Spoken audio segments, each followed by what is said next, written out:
Salut à tous, alors là, énorme coup de théâtre dans l'affaire Cédric Jubilard, vous l'avez sans doute vu passer sur les médias et sur les réseaux sociaux, il a tout avoué dans une lettre et on va essayer de voir pourquoi cela change énormément dans la suite du dossier et du procès en appel. Depuis maintenant plus de 5 ans, Cédric Jubilard répétait qu'il était innocent. Depuis plus de 5 ans, le mystère restait entier autour de la disparition de Delphine Jubilard, cette infirmière du Tarn, maman, mère de famille, disparue dans la nuit du 15 au 16 décembre 2020. Et maintenant, selon son avocat, tout bascule. Cédric Jubilard aurait rédigé une lettre manuscrite dans laquelle il reconnaîtrait sa responsabilité dans la disparition de son épouse. Oui, vous avez bien entendu, après des années de silence, après des années à nier, après un premier procès, une condamnation à 30 ans de réclusion criminelle, il aurait fini par parler. C'est précisément pour ça que cette affaire change totalement désormais de dimension, parce que jusqu'ici, le dossier Jubilard, c'était un dossier sans corps retrouvé, sans aveu officiel, sans scène de crime clairement établie. L'accusation s'appuyait sur une accumulation d'éléments, de témoignages, d'incohérences, mais il manquait toujours cette pièce centrale, la vérité sortie de la bouche de Cédric Jubilard lui-même, et cette certitude déjà que Delphine était décédée, et que Jubilard était l'auteur de cette disparition. Selon les informations révélées, il évoquerait une dispute violente avec Delphine dans un climat de couple déjà explosif, mais attention, il ne livrerait pas encore tous les détails, il leur réserverait ses explications à la justice pour plus tard. Et là, il y a un point absolument capital. Il se dit prêt à indiquer l'endroit où reposerait Delphine.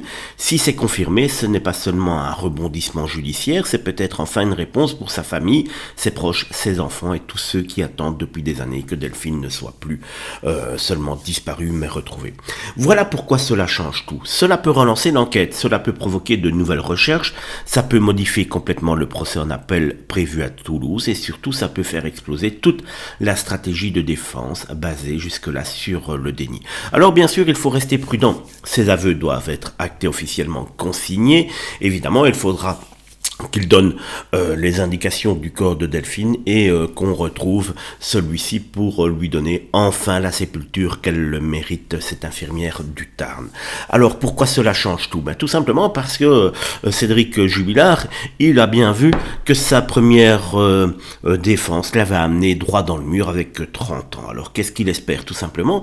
C'est que cela soit transformé non plus en assassinat mais en meurtre, c'est-à-dire qu'une dispute qui était violente mais pas prévue ce soir-là, ça soit mal fini, qu'il ait dans un geste incontrôlé tué Delphine Jubilard et puis qu'après l'enchaînement s'est fait. Donc il espère simplement que cela soit peut-être considéré comme une dispute violente ayant entraîné la mort et espère tout simplement réduire sa peine de prison.